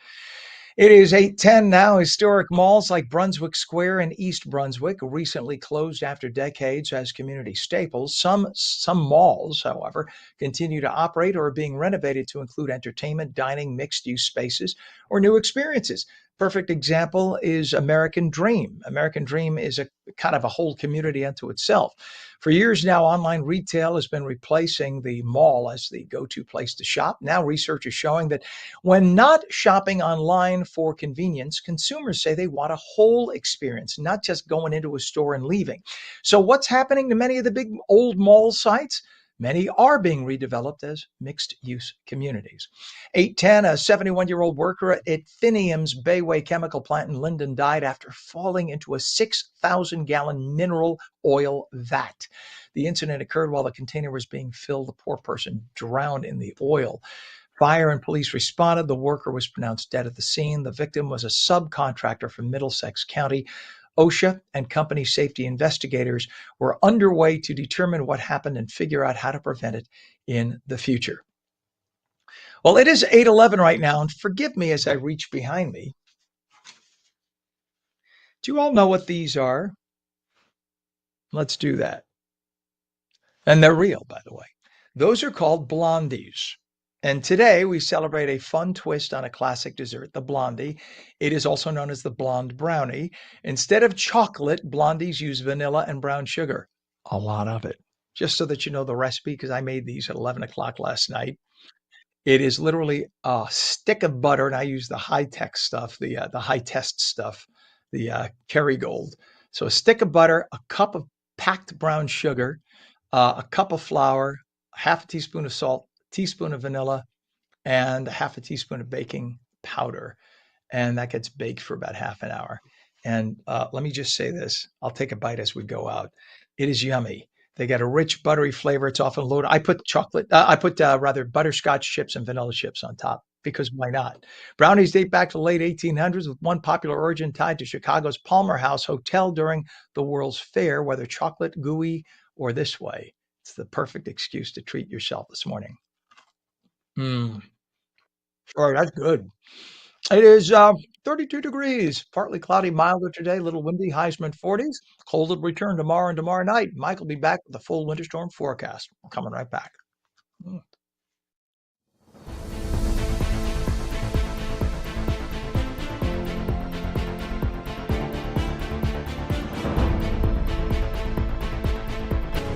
At AmeriHealth, we understand what's important to you. It's why we offer some of the lowest cost health plans in New Jersey, with access to one of the state's largest networks of doctors and hospitals. Plus, with free 24/7 virtual care, you can see a doctor anytime and anywhere. And we're committed to giving back to help make a difference in our communities. Learn more at AmeriHealth.com. A health plan for everyone.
Play it like the New York Sirens.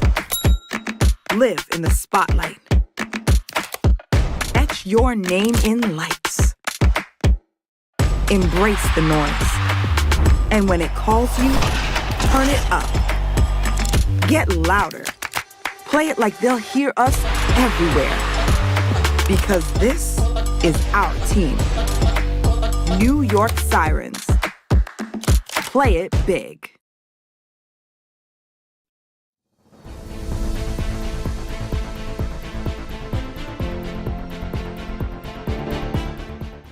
Welcome back to New Jersey Mornings. I'm Ken Rosato. It is 8:15 right now. We're taking your calls at 888-658-0234. Did I say New Jersey? It's on New Jersey Mornings. I'm half asleep. Forgive me. 888-658-0234. Partly cloudy, milder today. A little windy, highs in the mid-40s. Enjoy every second of it because tomorrow the cold will return and tomorrow night back to single digits. Right to meteorologist Mike Favetta with an incoming winter storm. He has the full Garden State forecast. This weather is brought to you by Audio Nova, your hearing experts, serving all of New Jersey with 13 locations. All right, Mike, have at it. I wish we could just bottle up this warmth today and kind of spread it out over the next few days. But no, instead, we get a deep round of snow and ice that will not be pretty by Sunday evening, even lasting through the first part of Monday morning. So with temperatures that start off this morning rather mild, we're already in the 40s on our way into the mid 40s. There's a really pleasant feel around this afternoon. It will not be terribly cold. That will not be the case tomorrow, however, with another round of very cold weather that moves on in, giving way to some of those clouds you see here. I think it'll wrap up the afternoon being a little cloudier and then transition to the snow by Saturday evening. All of New Jersey dealing with the snow for early Sunday morning. As the snow comes down quite heavily, you see a little bit of pink here with the mixing line that moves its way northward. This is primarily sleet and freezing rain that will lower accumulations but still make it very impactful, especially if trying to clear all of that sleet that remains.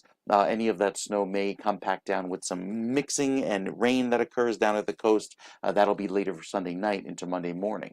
So how much snow can we expect? Well, latest information has the fluffiest snow off to the north where the biggest accumulations will be.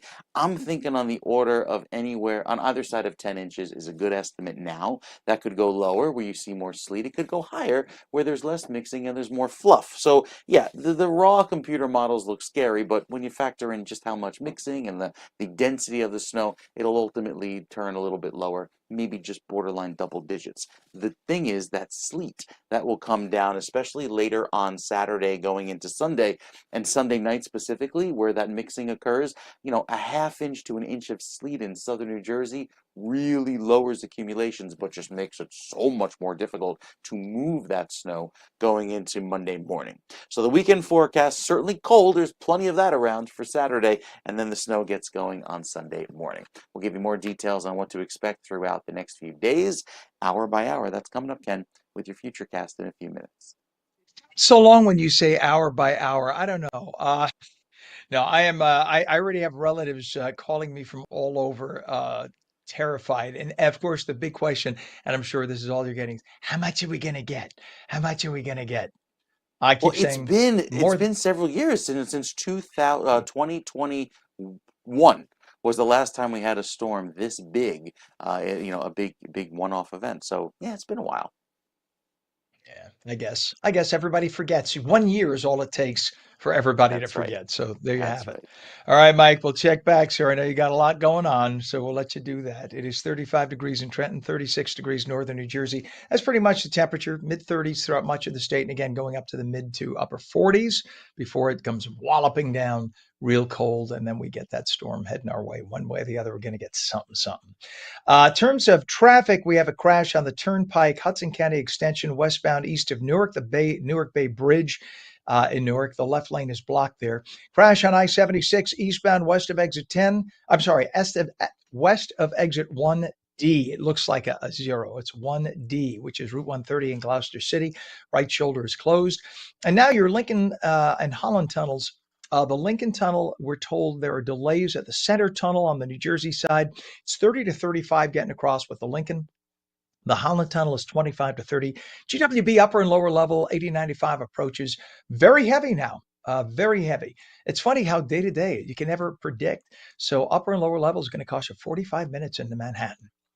It is 8:19 and more New Jersey environmental silliness as Trenton now mandates that you cannot get condiments and utensils from takeout restaurants unless you explicitly ask. It is a new ridiculous left-wing radical control your life with the nanny state law. It's called skip the stuff. It sounds real good for the radical left-wing liberal lawmaker who came up with it. Skip the stuff. Yeah, the left-wing wackos say it's meant to reduce single-use plastic waste because it has to use the keywords sustainable and environmentally friendly. You know what? Go screw yourself. We couldn't kill the environment if we tried. Do I want garbage on the streets? No. But stop with this environmental sustainable. Go hug a tree and leave us alone. In other words, now you are required to do one more thing in your otherwise busy day when you order food. If you do not specifically ask, or on DoorDash or whatever app you use, Uber Eats, you will have a box to check requesting the plastic cutlery, etc. Why did this happen? Because it happened first in California, then it happened in Manhattan, and the wussies in Trenton always have to follow suit. It goes California, Manhattan, New Jersey, because we have to look like the good liberals that are in the other states, everybody. Let's get caught up. So if you forget to check the box and you get your food, you're going to have to eat your slop with your fingers because you won't have a fork or a knife or a spoon.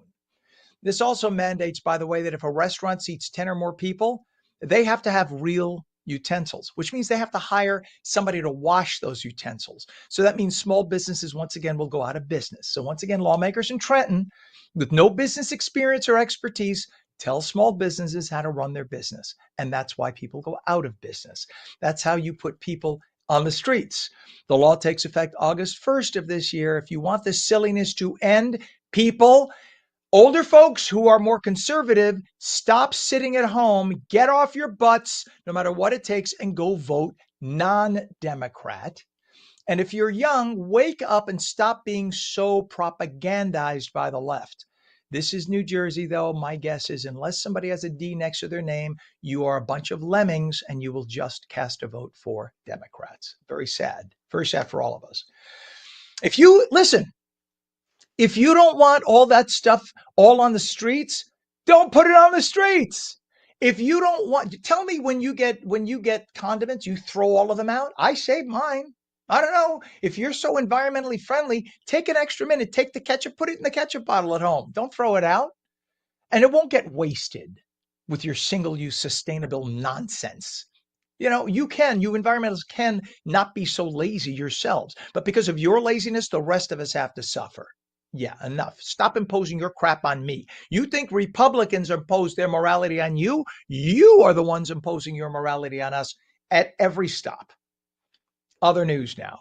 As President Trump increases efforts to make Greenland part of the U.S., the latest national polls show a lot of Americans oppose that. But if you paid attention to the interview we just did with Elizabeth Brand from News Nation, what President Trump does, and this was him showing up at Davos on the red carpet. You can't hear it, but he got applause there. And look at this, standing O, when he walked in that room, several thousand people, many of whom are on the left, from all over the world, leaders from every country on the planet practically, applauding, standing, taking video as he walked out. None of that got reported on the major three networks. Isn't that interesting? Gee, why? In fact, MSNBC, MS Now, and NBC News both, they cut away from Trump. From the president of the United States, the leader of the free world, as he was speaking in Davos, they said, if he says anything newsworthy, we'll cut back. Oh, I'm so glad you're the arbiters of what is newsworthy, you left-wing hacks. You left-wing radical hacks. And like over at CNN, Jacob Tapper, you're a hack. Nothing but a hack. Now it looks like President Trump will have an agreement with Greenland without Denmark's approval, because Greenland is semi-autonomous now, and Greenland is now willing to cut a deal. You know what the deal probably is? There are 57,000 people in Greenland. We're willing to give them $25 billion. We give them $25 billion. Every man, woman, and child in Greenland will have $450 grand in the bank.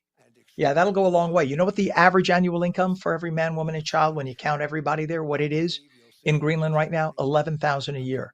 Imagine what kind of a life change they'll have, and then they'll be protected by the US. And why are we doing this?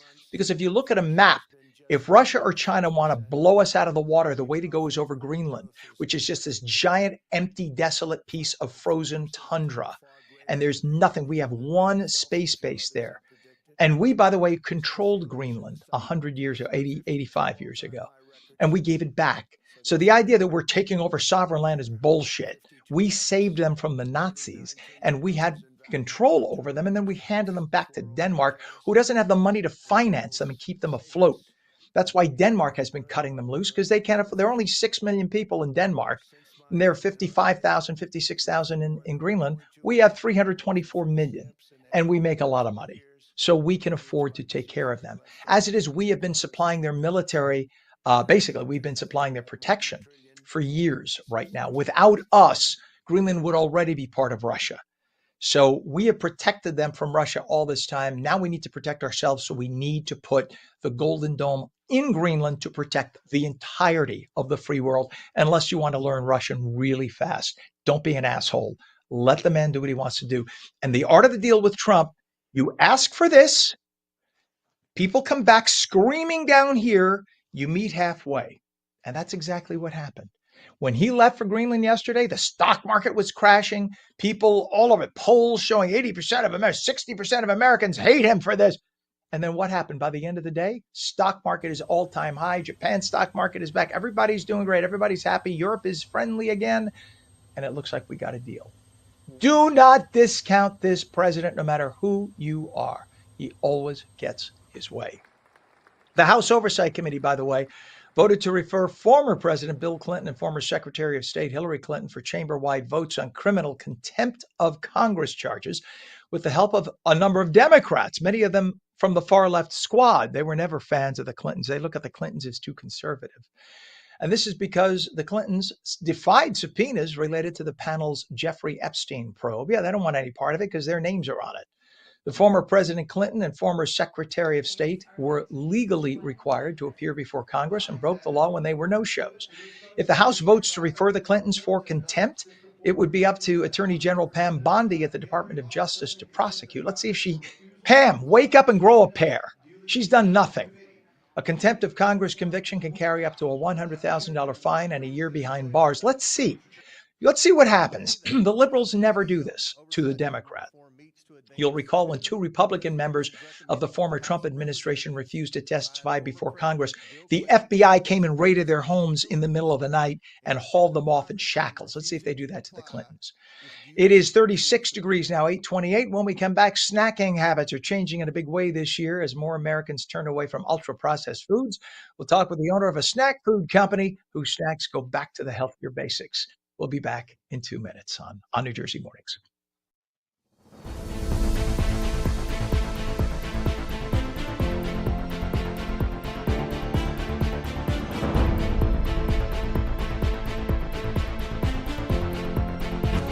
At AmeriHealth, we understand what's important to you.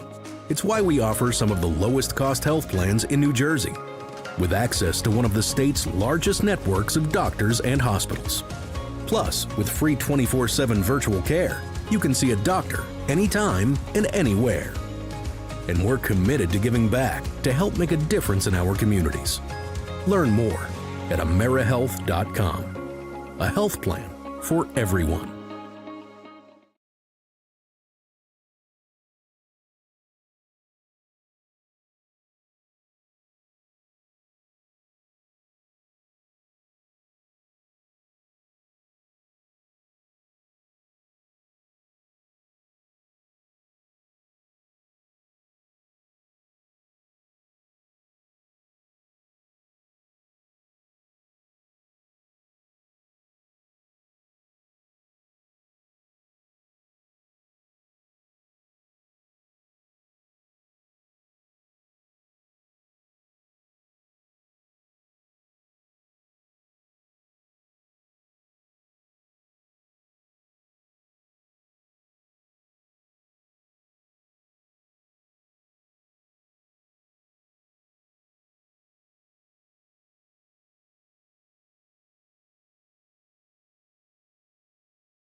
Play it like the New York Sirens. Live in the spotlight. Etch your name in lights. Embrace the noise. And when it calls you, turn it up. Get louder. Play it like they'll hear us everywhere. Because this is our team. New York Sirens. Play it big.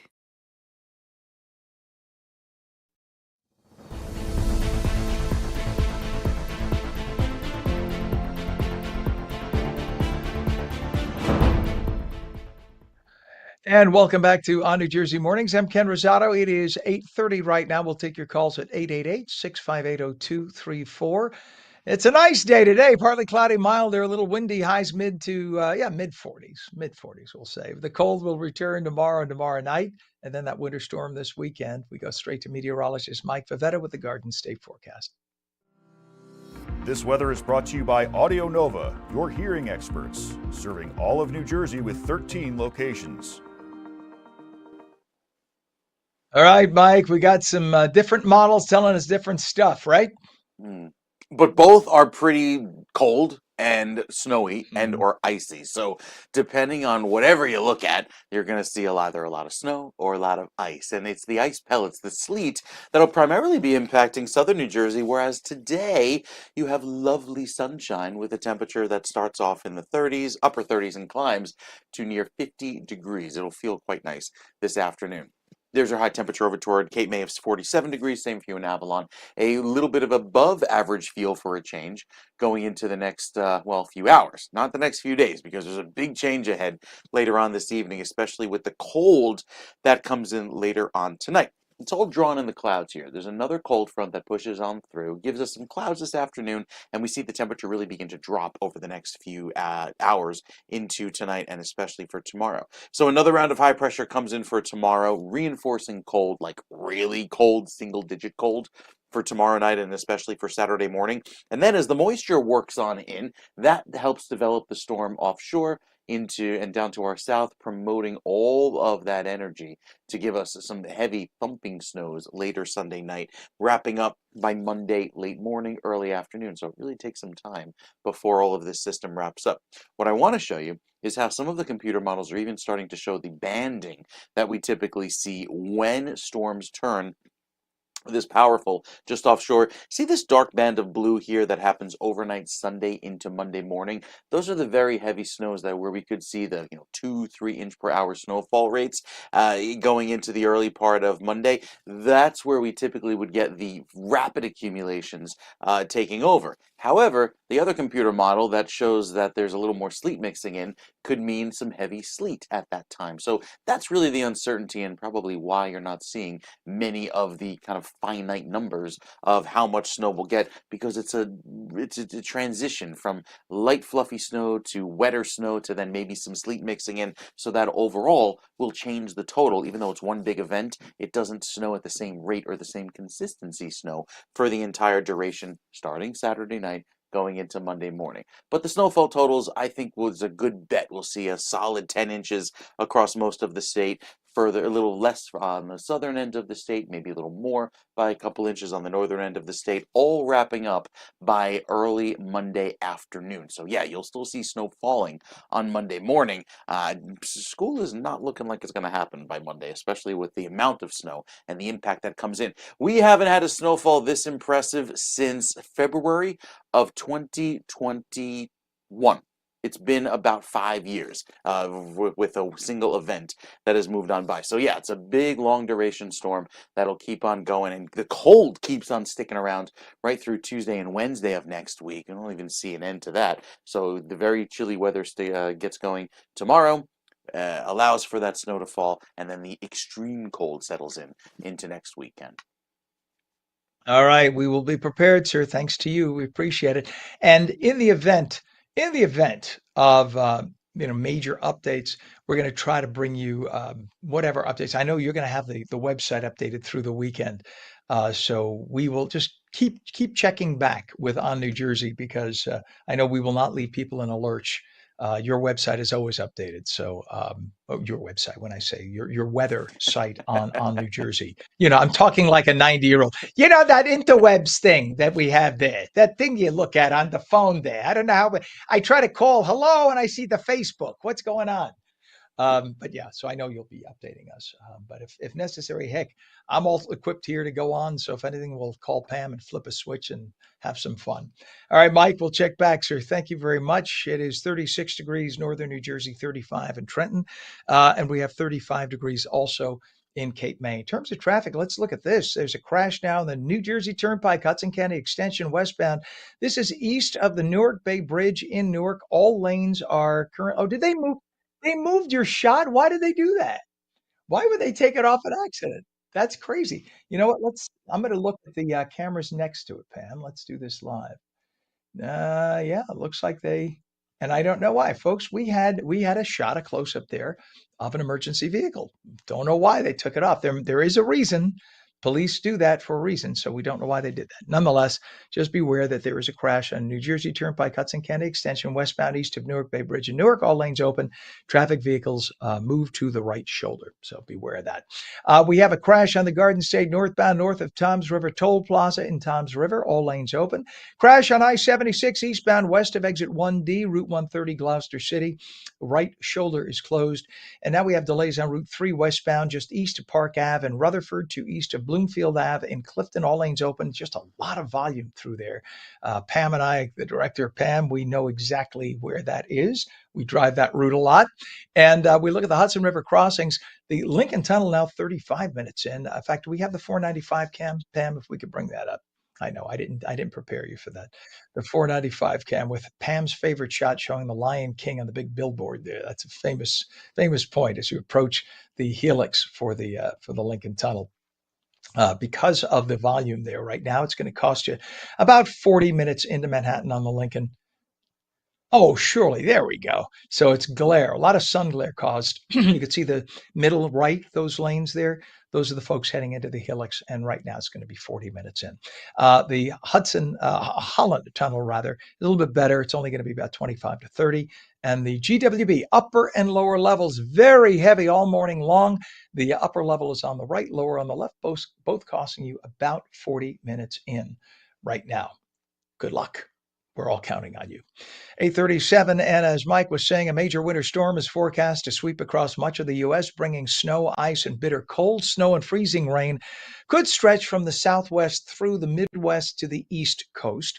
New Jersey, New York, Eastern PA could see a lot of snow. Ice, certainly. We can't give you numbers right now. As we get closer, we can, of course. Wind chills could drop to dangerously low levels. Winter weather alerts have been issued for dozens of regions, and people are being urged to stock up now on supplies. Don't wait until it starts. Prepare for travel disruptions, power outages, and extreme cold. If you were going to fly, you might want to look to see if you could catch an earlier flight or postpone, because planes are going to get stuck all over, stranded all over the country. You're going to get stuck in airports. You don't want that, especially if you're traveling with family, kids. Just be prepared, okay? President Trump signed an executive order Tuesday to stop Wall Street firms from buying up single-family homes to make housing more affordable for American families. The order gives federal agencies 60 days to draft new restrictions or revise existing rules.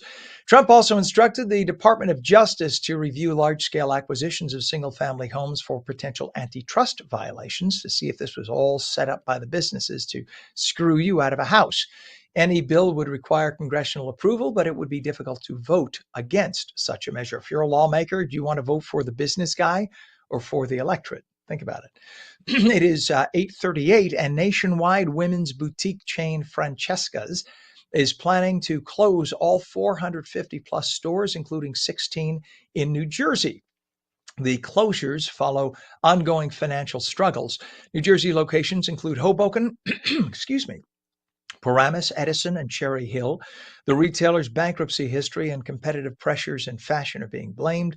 Liquidation sales and inventory deals are currently underway. Well, there's a new lawsuit filed in Los Angeles that says LA schools discriminate against white students under the city's long-standing desegregation policy. The suit says that whites suffer inferior treatment and calculated disadvantages in LA public schools, which means they knew they would be disenfranchised, but they said, screw it. Let's help the other people because they're not white. That's more important to us as elected officials. This in LA public schools, by the way, the majority of people enrolled are Black, Hispanic, and Asian. So the conservative group that filed the suit, the 1776 Project Foundation, is challenging decades-old desegregation rules in the LA Unified School District that critics say continue to divide students along racial lines. Those rules were drawn up at a time when Blacks were a relatively tiny minority.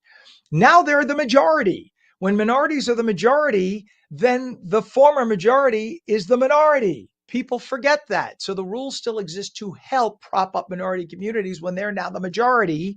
And now if you are white, you are the disenfranchised person. Oh, but in liberal circles, you can never be that because you can never be the needy class if you are white. You are the privileged few in the view of the minority community, people on the left. Not all people, clearly, in the minority community have that feeling. 8:40 now, a Tennessee man has been convicted of committing a series of bank robberies throughout Memphis, one of which ended in a shootout in 2023. Officials say the man on your screen, 45-year-old Mario Patterson, also was found guilty of joining a conspiracy of 8 people that robbed a total of 5 bank branches. From April to December of 2023, Patterson and co-defendants made the heists. They even tried to rob the same branch twice. The group stole over 160 grand in all. And a majority of Latin Americans supported the U.S. raid that captured Venezuelan President Nicolas Maduro. Support was strongest in countries heavily affected by Venezuela's crisis, including Peru, Chile, Colombia, Brazil, Argentina, and Panama. But Mexico was sort of divided. Yeah, because Mexico is also run by drug cartels. Don't fool yourself. Those cartels are likely connected to the cartels that were running Venezuela, so they're not entirely happy. Experts say economic collapse, mass migration, crime, and regional instability tied to Venezuela outweighed concerns about imperialism or the concept of imperialism. That's bullshit. We're helping you out. We're not taking. If we were imperialists, we would have taken over Venezuela. We didn't do that. We just arrested a guy who was breaking our laws. Period. 8:41, nearly 4 years ago in Texas during the Uvalde school shooting, school police officer Adrian Gonzalez arrived at Robb Elementary School more than a minute before a gunman entered the building and killed 29 children and 2 teachers. An 18-year-old gunman did that. The teacher or the officer whom you see there on your screen had been charged for waiting 77 minutes in the hallway before going in and doing anything. Those charges were dropped as of last night. And one of Jenkinson's Aquarium's most beloved residents celebrated a 40th birthday. On her way out to commercial, we say happy birthday to Shadow, an African penguin, one of the oldest African penguins in North America at an accredited facility. And I say she doesn't look a day over 30. It is 8:43, and when we return, 2 former NFL players talk about taking care of your health. Meteorologist Mike Favetta returns too with your full Garden State forecast, and we'll take your calls at 888-658-0234. You're watching Mornings with Ken Rosato. We're coming right back.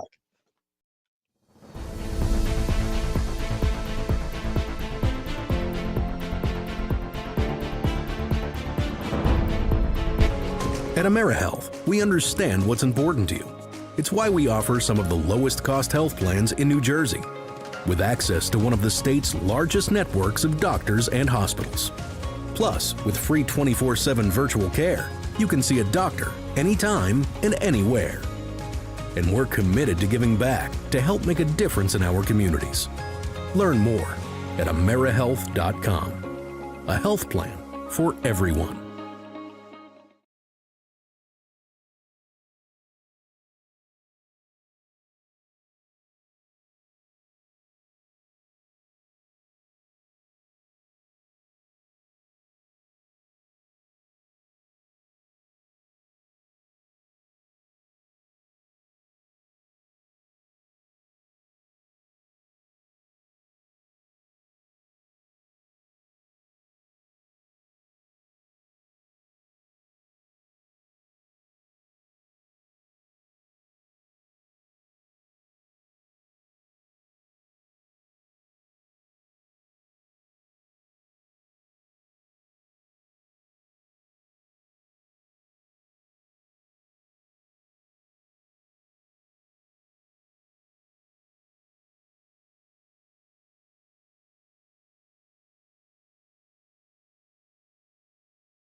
Play it like the New York Sirens. Live in the spotlight. Etch your name in lights. Embrace the noise. And when it calls you, turn it up. Get louder. Play it like they'll hear us everywhere. Because this is our team. New York Sirens. Play it big.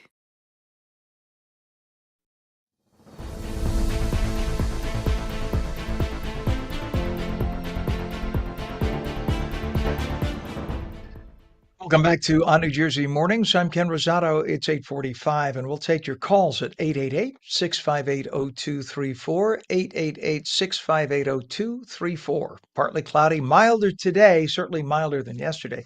A little windy, highs in the mid-40s, but the cold will return tomorrow and tomorrow night, so don't get fooled. Write to meteorologist Mike Favetta with the full Garden State forecast. This weather is brought to you by Audio Nova, your hearing experts, serving all of New Jersey with 13 locations. Yeah, Mike, you step outside right now, you think, wow, I could take winter if it's like this. Yeah. Yeah. This is true. Isn't this nice, right? We're above, even in the coldest spots in New Jersey, Ken. We are currently above freezing. We stayed that way overnight, and we're on our way into the mid-40s across northern New Jersey, 44 out by Jersey City, and 41 toward Morristown. So not all that bad, considering we start our day nice and sunny. But more clouds move in this afternoon. A big plunge comes in later on tonight. Temperatures go way south, all the way down to the single digits by Saturday morning, and then the snow gets going. As soon as Saturday afternoon, southern New Jersey could start seeing that snow. The rest of the state Saturday night, and that snow lasts all day long on Sunday, accumulating to upwards of 10 inches, maybe less where you see more sleet mixing in, maybe more where there's more of a fluff factor off to the northern part of the state. And then by Monday, it's all about the cold. Snow wraps up late Monday morning, giving us another round of brutal cold. Overnight lows down in the single digits and teens into next week. So southern New Jersey, again, has that snow beginning later Saturday night. There could be some mixing with some sleet on Sunday, specifically down the shore south of 195. It all wraps up by Monday, bringing back extreme cold again, with temperatures not even getting above freezing for a good portion of next week. So it's all about the locked in with that fresh snowpack going into the last week of January, Ken. All right. Thank you, sir. I know you got a lot ahead of you. You'll be busy, so we'll be checking in. We'll nonetheless be checking the ONNJ.com website and see all your weather updates throughout the weekend. Thank you very much, Mike. Stay without snow. Otherwise, you could always take Nino out and let him play. That's a good thing. Oh, of course. Does he like the snow? Ready to go. Well, according to the last storm, we popped him in the snow, and it was just full-on meltdown. So it's a work in progress. So, in other words, I'm a big Nino because I have a full-on meltdown every time. To throw the ball for Rocco, who loves the snow. You know, the black lab is all about going out and digging his paws in the ice. So, you know, it's a balance. You gotta love it. All right, sir. Thank you very much. Enjoy the day. Kenny, this is busy time. This is like tax season for an accountant on a day like this for meteorologists. 35 degrees right now in Trenton. It's 36 in Morris County, and it's 34 degrees, pardon me, in Cape May. In terms of traffic, we have a crash on the New Jersey Turnpike, Hudson County Extension, westbound east of the Newark Bay Bridge in Newark. You can see all lanes are open now. This is actually a better shot. The other shot that we had that showed the incident, for whatever reason, went away. But nonetheless, you can see the line of traffic building up. That's about a half a mile shy of what we're talking about. The traffic vehicles were moved to the right shoulder just beyond that point. We have a crash on the Garden State northbound, north of the Toms River Toll Plaza. That's in Toms River Township. All lanes open there. And going toward Philadelphia now, we have a crash on I-76 eastbound west of exit 1D, which is Route 130 Gloucester City. Right shoulder is closed. Hudson River crossings. We have the Holland Tunnel, your best bet right now, 15 to 20 in. The Lincoln Tunnel, a little bit of a buildup on 495 of the Helix due to sun glare as you head eastbound, but not so bad. It's about 30 minutes in. GWB upper and lower levels, very heavy. Right now costing you 40 to 45, 40 on the right side there. That's the upper level, 45 on the left, which is the lower level. The NFL is known for strength, toughness, and resilience. And with us right now, we have an NFL player. We were having two. We'll wait for the second one. But we have one NFL player to talk to us about this. The NFL Alumni Association and the CDC together have launched the Gear Up Against Cancer campaign around the country, including here in New Jersey and New York. And the goal is to raise awareness about lung cancer risks, prevention, and life-saving benefits of early screening. Right now, we say a very good morning to Sean O'Hara, former All-Pro and Pro Bowl center. Good to have you on. And our buddy, Mr. Roman, is going to be coming on. Hopefully, Roman Oben, if we can get him on. We're having some connectivity issues apparently, but for now, Sean, we appreciate you being here too. We don't want to keep you waiting. So let's talk a bit about the link between the association, of course, and for cancer, getting people kind of aware of cancer. As a former player and a campaign ambassador, why was it important for you to personally be involved in a campaign that was focused on lung cancer awareness? Yeah, Ken, top of the morning to you. Roman did not play for Tom Coughlin, so he's not running on Coughlin time, which was 5 minutes early. But he will be here. We're going to fine him for being late. That's how we roll. That's it. Listen, it's obviously, it's a pleasure to be with you this morning. And you mentioned, why would I personally get involved? Just like Mike was giving us the weather report and how we got to gear up for the weekend, the NFL Alumni Association is partnering with the CDC to gear up against cancer, and specifically lung cancer. Ken, one of the things that really shocked me was lung cancer is the killer.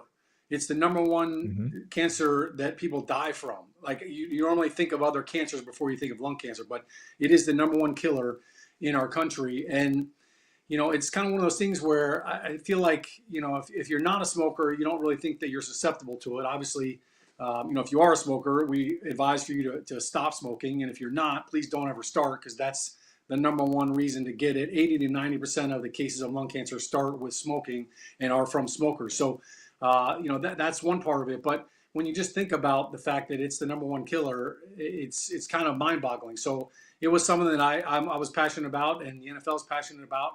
How do we try to save these lives? And look, if you can find it and you can detect it early screening is a big part of this. If you can get it early, you can prevent it from killing you. And, I think that's really what this is all about, raising awareness for it. Even if you're not a smoker, if you live with a smoker, secondhand smoke can be a killer as well. So those are things that we're trying to get in front of, make people aware of. And we're gearing up to try to fight this thing. Yeah. And I think a lot of people also don't realize other things can cause lung cancer. I know some people who've never smoked a day in their lives who had lung cancer. If you have severe asthma, you scar those lungs, that could lead to it. If you are a heavy drinker, even occasionally just a mid-level drinker, alcohol, the fumes from alcohol, when you get breathalyzed, the reason why it can detect alcohol is the fumes come up through your lungs. Well, that alcohol can scar the lining of your lungs. That could lead to cancer. So a lot of people who don't smoke, if you do these other things, that could also lead to lung cancer. Bottom line is, if you sense something's wrong, get to your doctor and get checked, because as you said, Sean, early detection is everything. The sooner they get treatment, the better your chances of survival and leading a perfectly normal life. The good news is you have a total of 5 lobes on your lungs, right? 3 on one side, 2 on the other. If they have to remove a part, God forbid they could, and you'll be perfectly fine. But you don't want to wait and see what happens. So the fact that so many people, I think, they just tend to put off going for that checkup. What would you tell people who say, I'll get to a doctor eventually? Yeah, I think that's, one of the things, especially as men, we kind of ignore symptoms, and we're kind of taught to push through them. But yeah, if you're feeling symptoms, if you're coughing, having a hard time breathing, don't wait on it, because, the earlier you detect this, the easier it is to beat it. And so, don't be a mule, don't fight it. Don't be stubborn. If you see something or you feel something, go out, and it can be a simple exam, and I think that's one of the things that we're trying to encourage people. Go out there. Your health is your most important asset, and I think when you feel like something's off, it's okay. Go ahead and call your doctor. And now with telehealth, sometimes you can do a doctor's visit over Zoom and give them symptoms, and they can try to detect something early on. But the prevention of death is definitely correlated to that early detection. And you mentioned some other factors too. It's not just about smoke, but of course, now in society we've got a different kind of smoking. Vaping is something that's more popular. People don't always attribute that as smoking, but it is. It's directly impacting it. So there's that capacity, and also, this is kind of something that's a little more rare, but radon is also another cause of lung cancer. And of course, anybody that's bought a house had to get a certificate of occupancy, and they do a radon test in your basement to make sure that there's nothing there. But if you want more information on this and some other symptoms and some other aspects of lung cancer, how to detect it, how to prevent it, you can go to nflagearup.org/cancer. You can find all kinds of information about what we just talked about, some of the things that lead to that, some of the ways to prevent it. And that's a tool for you to gear up against cancer. And I know, Sean, at this point, it's probably unpopular to point this out, but for years we've known that tobacco smoking accounts for about 80% of all lung cancer deaths, and the other things account for the rest, as we were talking. But one of the things we failed to talk about, because I guess it's unpopular today, it would have been popular 20 years ago, marijuana. We know that smoking a cigarette that has a filter can lead to lung cancer. But somehow no one talks about the fact that smoking a marijuana joint with no filter, taking a deep drag and holding it, we don't even think, oh, maybe that has something to do with lung cancer. Well, I've now seen 4 different studies that say, yes, long-term use of marijuana could be linked to lung cancer. They're looking into it more. We had a doctor on yesterday talking about that. But I think that because there's a lot of money for municipalities to be making for taxes, they're not rushing to do the same kind of studies that they did to go after the tobacco industry. But that's something else to consider. If you are dragging anything deeply into your lungs and holding on to it, no matter what it is, you better be careful. It is coming up on. I think No, Gaylord Pam, we can't. Fokker We've got had a 30 great seconds. quote with that. I think Yes, Gaylord go ahead. I'm Fokker sorry. from Meet the Parents had a great quote for that. He just passed on grass. Exactly. You know what? We got a minute. Roman just joined us with 30 seconds left. Hi, Roman. Sorry, guys. Roman Oben. So There he it's is. good to have you on, Roman. Yes. Hey, you know what? Thank I you, was just guys. looking at you saying your famous poem that you used to always say before every game. You want to give us a couple of lines of it, because it's very No, inspirational. Invictus. William Ernest Henley. Out of the night that covers me, black as spit from pole to pole. I thank whatever gods may be for my unconquerable soul. And then it goes on to just talking about being a master of your fate and not letting circumstances dictate how you approach life, how you get up every day, and what battle you choose to fight as a human being. So that was it. Thanks for jumping. Sorry about the commuting this morning. Train was late and all that good stuff in New York City. We just did the traffic. We know you're not lying. We saw it. We appreciate you both very, very much. It is called the Gear Up Against Cancer campaign. Roman Oben just joined us, former NFL offensive lineman and president of the NFL Alumni New York, New Jersey chapter, and Sean O'Hara, former All-Pro and Pro Bowl center. You both are heroes and will always be. Thank you for doing what you're doing, and thank you for coming on this morning. God bless you both. All right. Thanks, Ken. You too. Thanks, guys. And that'll do it for On New Jersey Mornings. I'm Ken Rosato. See you again tomorrow.